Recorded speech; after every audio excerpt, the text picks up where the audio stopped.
Well, welcome to Dynamite Delight. Sorry about yesterday. Unfortunately, I'm a little sick. Ugh. The crazy weather in New York caught up with me again. I got sick in October, and now I'm sick again with sore throat again in December. Yeah, my sore throat hurt. My throat hurts. So I wasn't able to really focus on what I wanted to do. So I apologize, guys. I'm sorry. Did I watch NXT? I watched some of it. When I get a chance, I'm going to watch the rest because I did take some medication. I watched some of it. I was going to do my recording, but then I fell asleep. So I have not seen the other half of it. So that's what happened. I'm sorry. I'm not going to lie about it. I fell asleep during NXT after I took my medicine. I couldn't help it. My throat was hurting.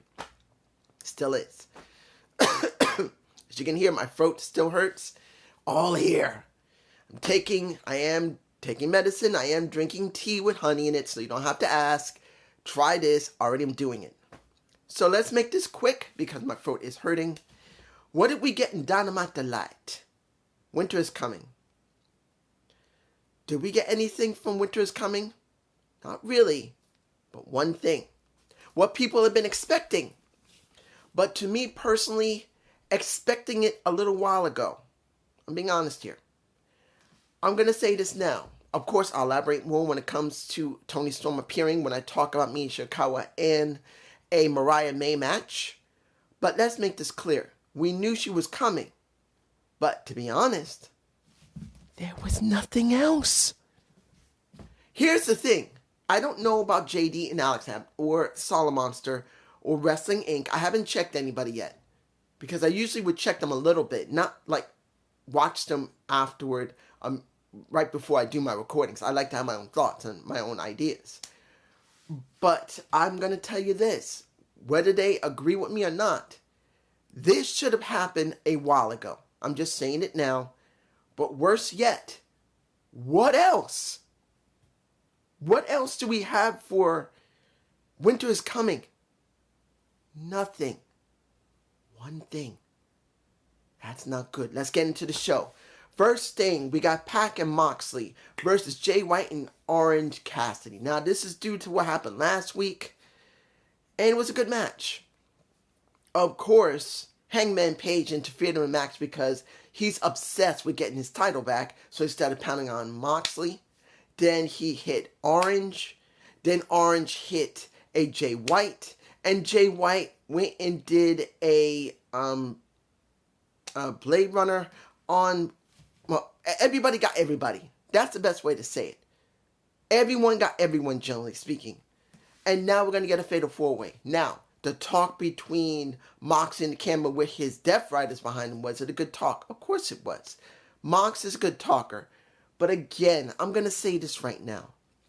Mox cannot, and I repeat, cannot be the boss. I'm saying it now. We don't have much time left before the 28th. Do I believe Moxley could be the boss? I'm hoping he's not. This is not a knock on Moxley. I still love Mox. But when you look at the build for the last year of how AEW's reached this point, it has been trash. We have had very chaotic booking for months. And most of it was stemmed because of the overreaction of the Bucks, maybe Kenny Omega, but he was sick at the time, and Tony Khan himself. So these guys, if you want to say if Kenny Omega was even involved or not, it's hard to say. That around that time he was already being very, very sick. He was barely functioning correctly, but he was still wrestling. I don't know if he was even focused enough to even get involved in this mess, but let's make it clear. Whatever CM Punk said, and you already know what it is, pissed them off for this reaction, which the first iteration of trying to make up for what just happened was to have the Bucks as EVPs, and it didn't work. It didn't work. Then we get the Death Rider line. And yeah, in the very beginning was something new for AEW. It was a bit of a focus on AEW, where they've been like this all over the place. But now, nearing the end of this show, let's make this very clear. I'm saying it again. If there is no Shane McMahon, or what I believe, I don't know about anyone else, but I believe that it could be Adam Copeland coming back. No matter if he can even work the ring or not, He can still be the mastermind behind it, even if he's not fully recovered yet. If he's the one that's been talking to Moxley's ear, excuse me, if he's the one who's been talking to Moxley's ear and getting him to make the Death Riders, making Marina Shafir by his side, and using the Rated R Superstar mark. Remember, that suitcase may not have the AEW title in it. It may have the Rated R star, like the one on Edge's arm, with the AEW markings on the side. That could be it. And if it is, this was good. I'm not going to say it's the greatest booking you've ever seen, but at least it is something we can work with, because we know Adam can book. We know Adam can think. We know Adam can get somewhere. And since we also had the segment with Christian talking about him dealing with this situation because he doesn't like Adam Page. He doesn't like Jay White really feels like he was just thrown into it. Just being honest here, he was just thrown into it. It doesn't feel like he was organically put in there. He was forced in. I can understand with Orange Cassidy the way to book him. I understand when it comes to Hangman Page, he's been done it. But do I believe Jay White belongs in that situation? No, he's just an added extra. But they're making something out of it. But he doesn't care about any of them. He wants Moxley to understand that he's coming from that title and he can go back to drinking again because he won't need the title anymore. Now, that was a little bit of realism that I'm sure John was willing to allow Christian to talk about. Because he couldn't just say that off the cuff. Not unless he wants to have a major problem with Mox. Now, Mox isn't the type, from what I understand, to jump down someone's throat in this situation. But he probably allowed it. He probably even was the one who came up with the idea. But it had to be for Mox. So this must be either Shane McMahon. But in my case, for me personally, the only person that makes sense here would be Adam Copeland. The only one. Because you see Christian doing what he did. I believe Adam is now like, maybe I should be like Christian. And that's why we got in the suitcase, well, not the suitcase, the briefcase, not the AEW title, because they teased a little bit, they Rated R title. I truly believe that might be it. I do not know if they're talking about it, but if it is what I think it is, and I don't know if I'm the only one who thought it, if I'm not, then if it does happen, at least me and some other people will have seen it coming. Because it looks like it's the only option. Let's move on. Next, the match. One of the matches that we had for the Continental Classic, I believe it was the Gold League. We got Kenny versus Claudio. I'm sorry. It would have been nice to see Claudio Castagnoli go to the next level. Honestly, I'm going to be honest here. It would help Death Riders if there is more to the storyline. If, like I said, Adam Copeland is the mastermind behind this, it would have been good for Claudio to be a part of that. But, no, he did not win. Doesn't mean it was a bad match? No. But I expected Kenny to win. I'm not Kenny. I'm thinking about Kenny Omega coming back. I wonder when. Because he's actually being done in New Japan Pro Wrestling, and I don't understand why. That's me. Don't tell me why. I will go look at it myself. Please don't tell me. I'm making it clear. If you try to explain Kenny, I'm going to say, why did you do that? In the comments. Don't tell me about nothing with Kenny, why he's going to New Japan. Let me check if I want to check this time around, please. If you watch this before making a comment, please do not. Don't involve Kenny about this. Don't. But I expected Will Ospreay to win, which he did. Yes, he got his ass beat up a bit. Then it was a Darby Allin who saved his butt a little bit. And the talking point from Darby Allin later in the night was not bad. He made it very clear, with a blood pill in his mouth. It wasn't hard enough to make you bleed. That's your blood pill. That's what it was, if you didn't know. I know people know. Of course people would know, but I had to say it. But, let's make it clear. Was it a good optic? It wasn't bad, but it was a little predictable when it comes to Darby Allin. He's the type that doesn't care. But he does care about AEW. He cares about trying to stop this. That is why he's doing this. Next, Adam Cole versus let's make this clear. Did I truly believe Kyle O'Reilly was going to win? No. They made this very clear. They wanted to finish up the story that Adam Cole and MJF was going to have. And they're going to end it at World's End. Or at least add to what they got at World's End. Due to the fact that either, and this is where it goes, so long ago, they were going to do the story. Unfortunately, Adam Cole got hurt. And he had to go away twice. Went it once, went away, had surgery. Then he came back, but then he had to go away again, get more surgeries. And then at the same time as he went away, just slightly after he was gone, we got a MJF taking some time off because he had some injuries and he wanted to do a movie, which he did. Now they're both back and the story is mostly cold. Even with trying to use Roderick Strong to help it, and Kyle O'Reilly to do it, and the Undisputed Kingdom to do it, it still feels cold. And this is now only about the Dynamite Diamond Ring. Ow, my hand is still hurt. I hurt my hand, that's why. But, dude, this feels like a cold feud. Is it still a good feud? Yes, it still has a lot of history behind it. But does it feel cold? Yes, it feels cold. And now it's about not the AEW Championship, not the TNT Championship, not the American or International Championship. It's now about the Dynamite Diamond Ring. It went from here to here to here. Now it's here. The most low-hanging fruit for me personally. Does it still have a good story connected to it? Yes, but like I said, it is a cold feud that they're trying to reignite. And as far as I can tell, yes, they partially did it, but it still feels cold to me. Because it's been so long. And it's now about the Diamond Ring. And yes, you could say, well, this is about hurting MJF. Take away the ring. That's what he's held since the beginning of AEW. Yes. But the ring doesn't define MJF. MJF defines the ring. And that's where, even when Adam Cole gets the ring, whether he wears it or put it around his neck or pawns the damn thing, it still feels like low-hanging fruit. Moving on. We get the next gold league match. Here's where it gets interesting. It was interesting. Brody King versus a Ricochet. Let's make this clear. Ricochet has been given a card by, about the Hurt Syndicate from MVP. MVP is trying to get Ricochet. Ricochet looking at it almost like a ticket.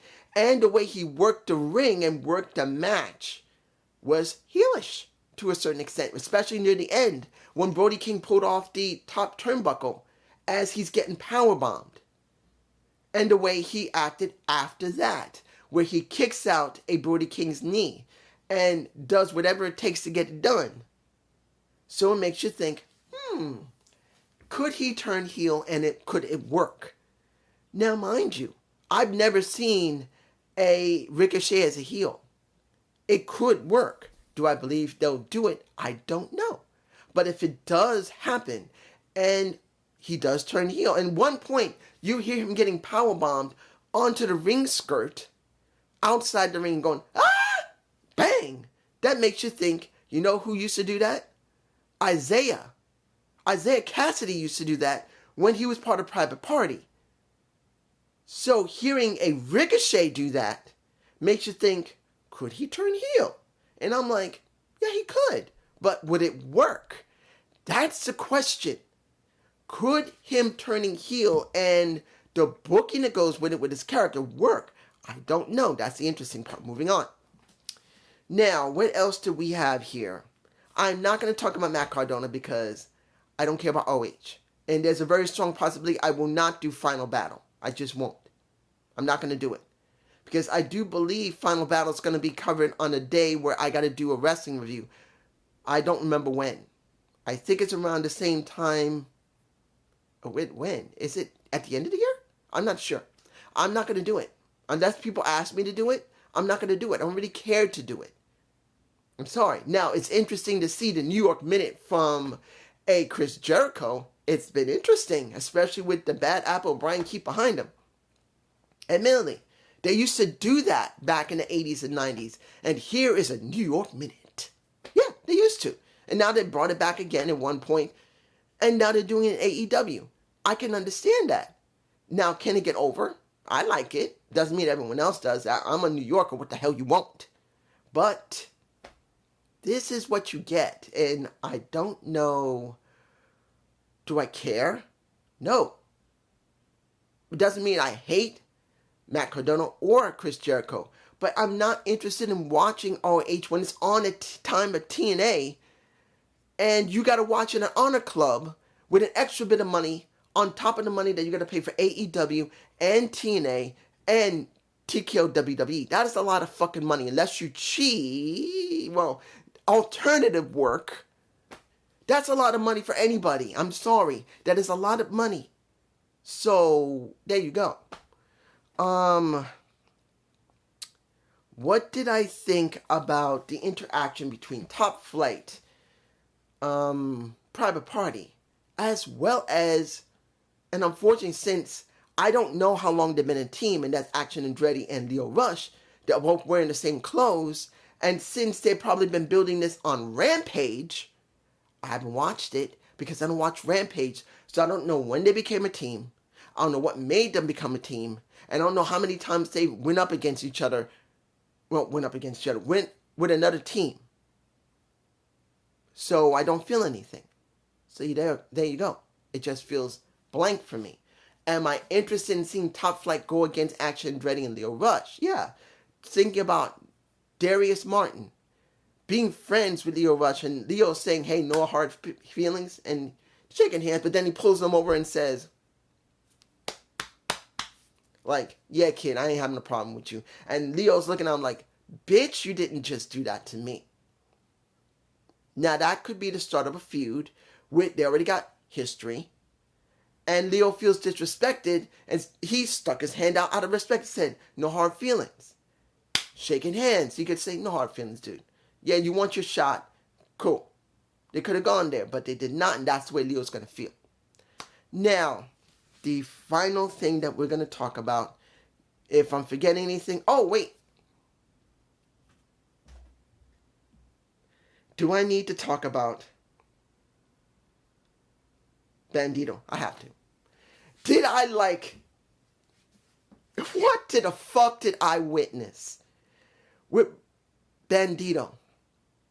Not wearing a jacket, not wearing a shirt, in the cold. Remember, this is being filmed in an old, maybe fake West town or a real Western town that still exists, that people see, that are from, like, some towns actually still have some sites or something like that, and they actually set that up.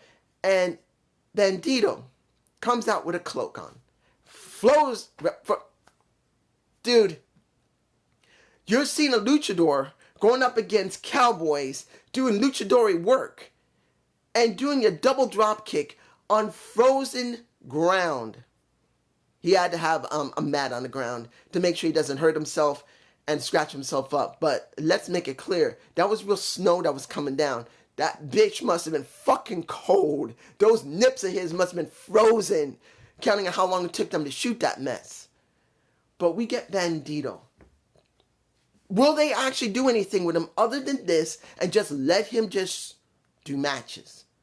I don't know. They better give him more to do than just do all of this, but then they don't give him something to do, a real storyline with real character development to go up against someone, even if they talk some fucking Spanish. Make sure that you got a damn translator with him, unless he can speak English now. Maybe he can. He did spend several months away from his injury. Maybe he learned a little bit of English.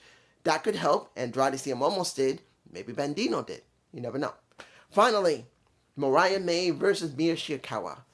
The match that I'm thinking, why didn't they do this at World's End? Then I thought, well, they're going to have to bring back Toni Storm. This is what we've been knowing for. No, you see me botching. I've known it for a while. Toni Storm was coming back just like everybody else. So I didn't know how they're going to set it up for her to come back.